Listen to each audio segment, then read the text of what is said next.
Overdrive. Now, we did mention we're going to be chatting to two gentlemen from Tipsa today. We've got to say good morning to Eugene and Marty. They're the project coordinators with Tipsa. Good morning. Morning. And I would say don't come too close because I've got the makings of a cold here on me, so I'll try not to pass it on. Tell me a little bit about the work of Tipsa. Tipsa are a drugs and alcohol-based education programme. Right. We're based in Gortlery House in Cookstown. Right. We provide education and prevention services for drugs across the Mid-Ulster area, across Cookstown and Magherafelt councils. Right. Are you finding there's more of a problem now, particularly in recessionary times, with drug addiction and alcohol addiction? Well, we have no statistics yet to back it up that it has started. Yeah. But history would tell us that this is a time when issues could become more prominent or more aware of them. Yeah. I think the other thing is that one of the good things about having projects like ourselves, which are locally based, is that you do get the information, you do start to hear what's happening, and people are much more aware of problems and they're much more inclined to act prior to something becoming a major issue. Yeah. Which is what we're all about.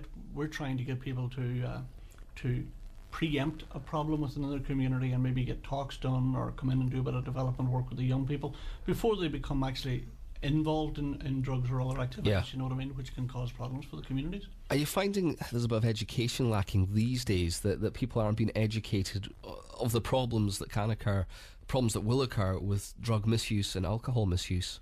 Well, I think that's very true in a lot of ways, because unfortunately, unless you're very lucky to actually go and seek factual education on this, most people will end up getting their education on drugs, particularly from the likes of the soap operas, etc. Which are exactly what they say, soap operas. I mean, they're riddled with inaccuracies, untruths. So it's good to actually we're about giving out factual information and focusing on that aspect of it. So people, also what it is as well, many people are traumatised when they hear certain drugs named. They immediately think the worst at all times, death and all the different things that can go with it. Whereas we're about telling people the actual facts and all the issues that relate to each drug. You know? See, this is what cracks me up. I mean, don't get me wrong, I watch Coronation Street, occasionally EastEnders, but the fact they'll come up with something and someone will get over a drink problem or a drug problem within days, and and I know that's not true. Yeah, I mean that's one of the elements. Soap operas claim to replicate real life, but if you visit any street in this part of the world on a Friday night at 11 or 12 o'clock, what you see there is not what you're going to see in your soap operas. The social problems that develop or the personal issues that people carry. And we're just about trying to make people aware that you can develop issues from excessive use of alcohol or use of illegal substances. So it's just about, if any of those things do start to become an issue, come along, talk to ourselves, find out the services that are available, come and speak to us. Tell us about some of the drop-ins you're running.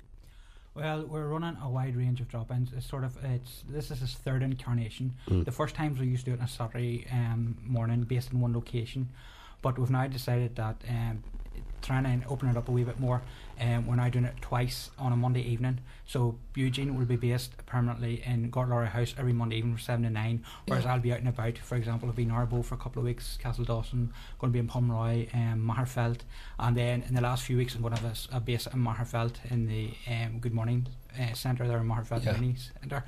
Basically, they're simply an opportunity for anybody to come along and access information. We're sort of like same as a one-stop information place. So while obviously there's related to alcohol and other drugs, there's also going to be information on sexual health, mental well-being, suicide awareness, all that sort of stuff. It's just simply encouraging people who maybe, particularly young people who are suffering what's called hidden harm, which is basically young people who aren't actually, whose maybe parents are having issues with drugs and alcohol, but they're not themselves, aren't in the radar of any services.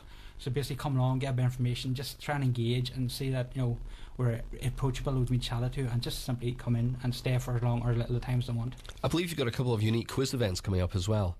Yeah, we have a series of quizzes coming up. The first one hopefully will take place up in Moortown in the Battery Bar. What we're hoping to do actually is, we're not actually organising the quizzes ourselves.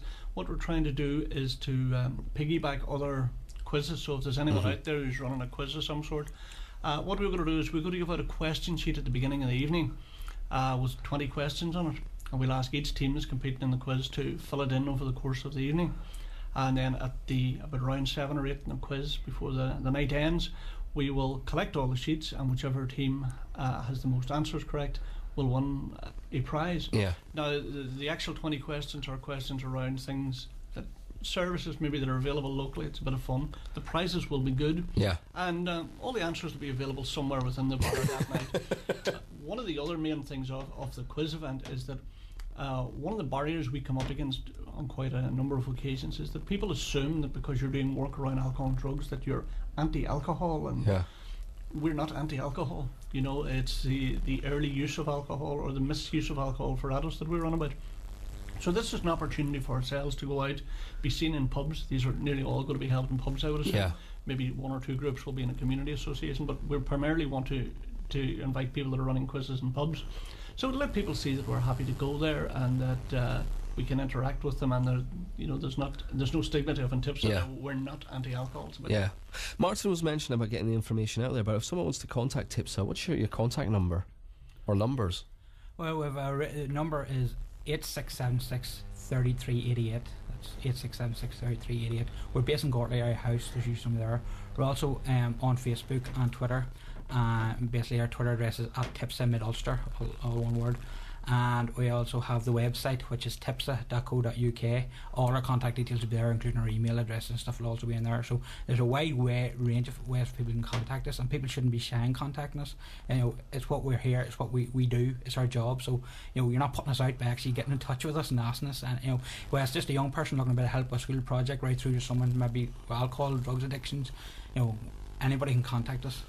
Actually, as well, we'd make a special request to any community leaders are out there, or people who are involved in sports clubs, church organisations, any organisation basically that works with young people or adults, because we're not only a young person service, we also do work for older people, right up to 70s and 80s. But hey, look, if you can't get us by the website or Facebook or phone, call in. We're pretty approachable. Come all in, say hello and say what you need.